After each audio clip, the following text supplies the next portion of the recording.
கிறிஸ்துவுக்குள் பிரியமானவர்களே, பொதுவாக இந்த உலகம் பணம் இருக்கும் நபர்களை அதிகமாக ஆதரிக்கும், ஆனால் ஏழைகளை புறக்கணிக்கும். இது கிறிஸ்தவ சபையிலே காணப்படக்கூடாது என்று யாக்கோபு கூறுகிறார். யாக்கோபு 2 அதிகாரம் 5 முதல் 7 வசனங்கள். என் பிரியமான சகோதரரே, கேளுங்கள். தேவன் இவ்வுலகத்தின் தரித்திரரை விசுவாசத்தில் ஐஸ்வர்யவான்களாகவும் தம்மிடத்தில் அன்பு கூறுகிறவர்களுக்கு தாம் வாக்குத்தத்தம் பண்ணின ராஜ்யத்தை சுதந்திரிக்கிறவர்களாகவும் தெரிந்து கொள்ளவில்லையா? நீங்களோ தரித்திரரை கனவீனம் பண்ணுகிறீர்கள். ஐஸ்வர்யவான்கள் அல்லவோ உங்களை ஒடுக்குகிறார்கள். அவர்கள் அல்லவோ உங்களை நியாயசனங்களுக்கு முன்பாக இழுக்கிறார்கள். உங்களுக்கு தரிப்பிக்கப்பட்ட நல்ல நாமத்தை அவர்கள் அல்லவோ தூஷிக்கிறார்கள். இந்த 3 வசனங்களிலே யாக்கோபு பொதுவாக உலகத்தில் செல்வந்தர்கள் ஏழைகளை எப்படி நடத்துகிறாங்க அப்படின்னு 6-7 வசனத்திலையும், தேவனுடைய ராஜ்யத்தில் கடவுள் ஏழை மனிதர்களை எவ்வாறு நடத்துகிறார் என்பதையும் குறித்து விளக்குகிறார். இது அவர் விளக்குவதற்கான காரணம் என்னது? ஆதி திருச்சபையில், அதாவது யாக்கோபு யாருக்கு இந்த நிருபத்தை எழுதுகிறாரோ அந்த சபைகளிலே செல்வந்தர்களை உயர்வாகவும் ஏழைகளை தாழ்வாகவும் நடத்துகிற ஒரு பழக்கம் வந்தது.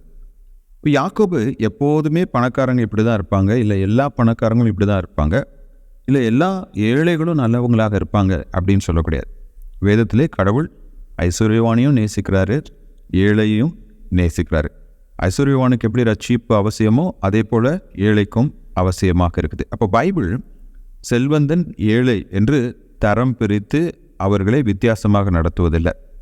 இந்த உதாரணத்தை யாக்கோபு பயன்படுத்துவதற்கான நோக்கம், அவர் எழுதின நாட்களிலே அவர் எழுதிய சபைகளிலே இருந்த ஒரு பிரச்சனையை குறித்து அவர் பேசுகிறாரு. இன்றைக்கும் நிறைய சபைகளில் அந்த பிரச்சனை இருக்க தான் செய்யுது. சரி, இந்த உலகத்தில் செல்வந்தர்கள் எப்படி ஏழைகளை நடத்துகிறாங்க? 3 காரியம் அவர் சொல்கிறார். முதலாவது, செல்வந்தர்கள் ஏழைகளை அவமதிக்கிறவர்களாக இருக்கிறார்கள், கனவீனம் பண்ணுகிறார்கள், இல்லை என்றால் ஒடுக்குகிறார்கள். பல பணக்காரங்களுக்கு தங்களோட பணம் இருக்குது, என்ன வேணாலும் செய்யலாம் அப்படிங்கிற ஒரு தைரியத்தில் ஏழை மனிதர்கள் மீது அக்கறையற்றவர்களாக இருக்கிறார்கள்.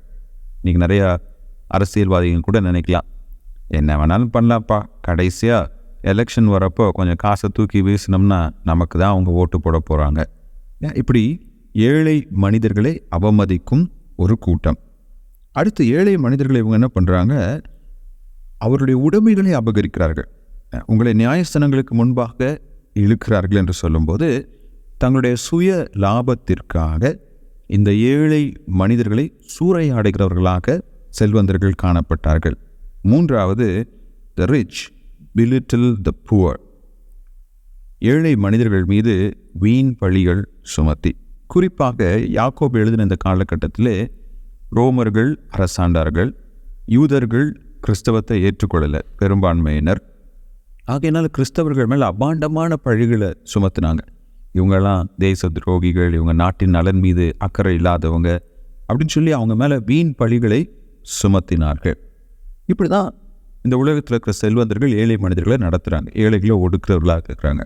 ஆனால் கடவுளுடைய ராஜ்யத்தில் 5 அதிகாரத்தில் தேவன் இந்த உலகத்தின் தரித்திரரை, இந்த உலகத்தில் ஒரு ஏழை மனிதன் ரட்சிக்கப்படும் போது அந்த ஏழை மனிதனை விசுவாசத்தில் ஐஸ்வர்யவானாக அவர் பார்க்கிறார். தன்னை விசுவாசிக்கிற எல்லோரையும் தன்னுடைய ராஜ்யத்தில் அவர் சேர்த்துக் கொள்கிறார். தன்னுடைய ராஜ்யத்திலே அவர் அவர்களை உயர்த்துகிறவராக இருக்கிறார். இப்போ இந்த உலகத்தில் பாரபட்சம், முகதாட்சண்யம், பார்ஷியாலிட்டி இருக்குது. ஆனால் கடவுளுடைய மெய்யான ராஜ்யத்தில் பாரபட்சம் இல்லை. அங்கே ஏழை பணக்காரன் என்ற வித்தியாசம் இல்லை. ஏழையும் கர்த்தர் உயர்த்தி ஏற்றுக்கொள்கிறார், பணக்காரனையும் கடவுள் அழைத்து தன்னுடைய ராஜ்யத்திலே அவனை சேர்த்து கொள்கிறார்.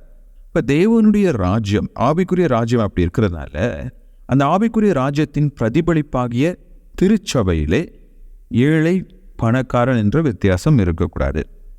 அதே போல் இந்த திருச்சபையிலே நான் ஒருவேளை செல்வந்தனாக என்கிட்ட நிறைய பணம் இருக்குது அப்படின்னா, நான் ஏழை மக்கள் மீது கடவுளை போல மனதுருகி கர்த்தர் எப்படி அவர்களை ஆவிக்குரிய ஐஸ்வர்யவான்களாக மாற்றினாரோ அதே போல் இந்த உலகத்திலே ஏழை மனிதர்களுடைய வாழ்வு நலம் பெற நான் என்னுடைய செல்வத்தை பயன்படுத்த வேண்டும்.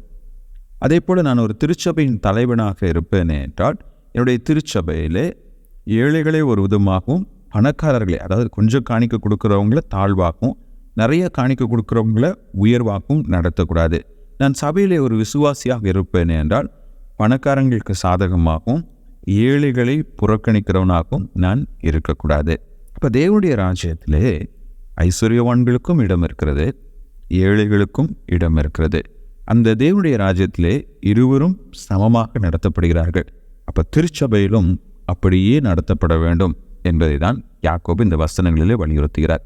பிரியமானவர்களே, நம்முடைய சபைகளிலும் நம்முடைய தனிப்பட்ட வாழ்க்கையிலும் இல்லை நம்முடைய உறவினர்கள் நண்பர்கள் மத்தியிலும் ஏழையை ஒரு விதமாகவும் பணக்காரனை ஒரு விதமாகவும் நம்ம நடத்த வேணாம்.